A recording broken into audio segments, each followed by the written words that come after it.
you make of these reports that he'd been diagnosed with schizophrenia?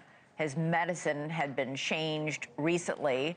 And by the way, a lot of times schizophrenia can be drug-induced.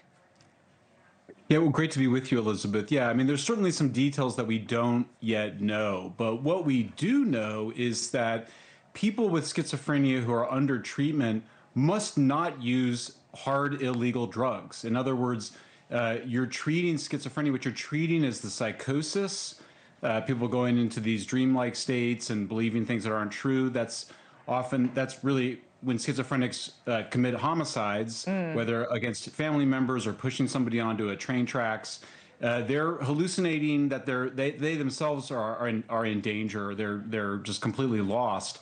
So if you're trying to control for psychosis, you can't have people using hard drugs and becoming psychotic. So we know that he had been in rehab 18 times. There are these pretty good reports. It looks like multiple people saying that they had changed the medicine. You might say, well, you know, it's a tragedy. There's not much to learn here. But Elizabeth, I think there's a lot to learn. I think it's very likely that these murders could have been prevented had we had a proper psychiatric and addiction care system in California and not made fentanyl, heroin, crack, meth, and many other very hard drugs so easily available, and then ended consequences, ended penalties, made it easier to use those drugs and reduce the consequences, because it's enforcing the law, enforcing consequences, that people like Nick Reiner actually get the strict court-ordered help that they need. But Nick Reiner wasn't in the court system. He wasn't arrested. This was his family simply trying to do everything possible to help. The courts wouldn't have a voice here. Well, it's not really true, actually. I mean, you have to remember in the 90s, there were a number of killings by people with schizophrenia who had not been on the right meds or been off meds. They passed Laura's Law in California. They passed Kendra's Law in New York, a bunch of other places named after the victims. And those were all designed to basically work with families and courts to mandate treatment for people who were a danger to themselves or others. And particularly in the case of Nick, he had been in and out of rehab 18 times. So he's using hard drugs. He's breaking the law.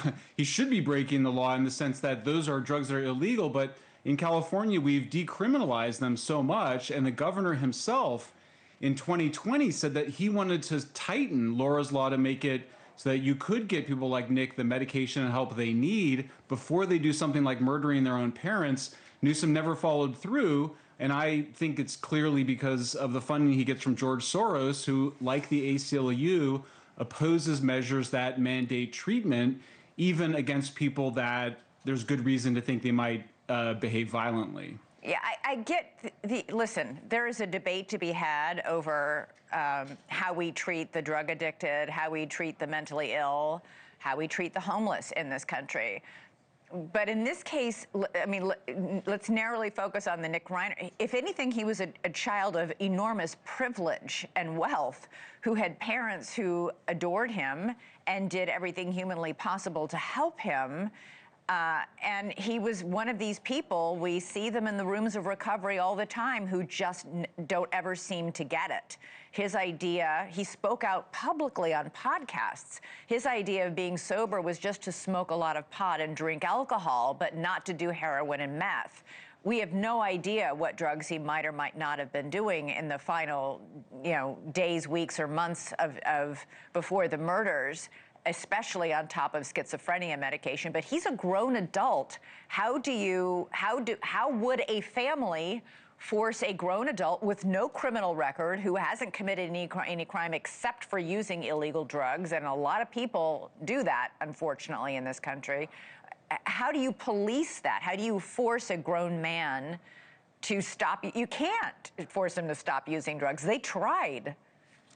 Well, I don't think that's true, actually. I mean, remember, he also solicited a prostitute off Craigslist when he was 15 years old. He's buying illegal drugs. He was homeless for a while, breaking He was camping homeless because he laws. ran away from rehab and refused to get the help his parents were paying for. Yeah, and remember, Being Charlie, that movie that fictionalized his life, it's not a movie of recovery. There was no, and I make this point in my article as well, the culture of enabling addiction is deadly. You enable addiction or enable mental illness, where the effects are similar in the sense of the psychosis. But that's what the culture has done. They say, oh, it's okay for you to be doing drugs. Same thing happened with that actor from Friends. I can't remember his name, but Matthew Perry. Yeah, he was drunk on his book tour. People were asking him why he was slurring speech. Hollywood is a pro-drug culture. It just has to be said. California is a pro-drug culture, and the consequences are that thousands of people die, get murdered, that would not happen in places like France, Germany, Japan, the Netherlands, places where they actually enforce laws against hard drugs. And in part, this is, I think, the key lesson here. You have to enforce those small laws to get people with serious mental illness who are a threat to themselves and others in a court-ordered treatment system, so that they don't murder their parents. I don't know that I agree with you that California is pro-drug. I do know through my work through the Partnership to End Addiction that this is a very thorny, difficult issue. Rob and Michele Reiner felt guilty for not listening more to Nick, which is just gut-wrenching to hear.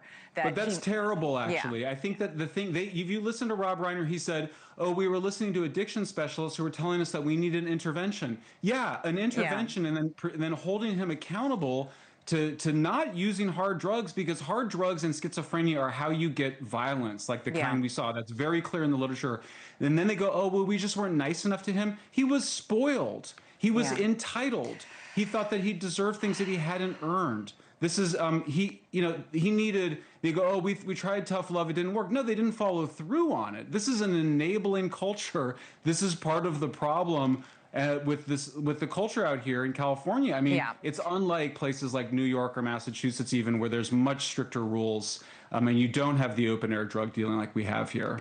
I don't know that they enabled. I don't know. I don't know the Reiner situation. I just know it's unbelievably tragic. They were parents who wanted nothing more than to help their son. They were unable to do so, and now we have this crime that he stands accused of, which is horrific. Michael Shellenberger, always great to talk to you. Thank you so much. Really appreciate it. Thank you for watching. Subscribe below and download our NewsNation app right now on your phone, and you will get fact-based, unbiased news for all Americans.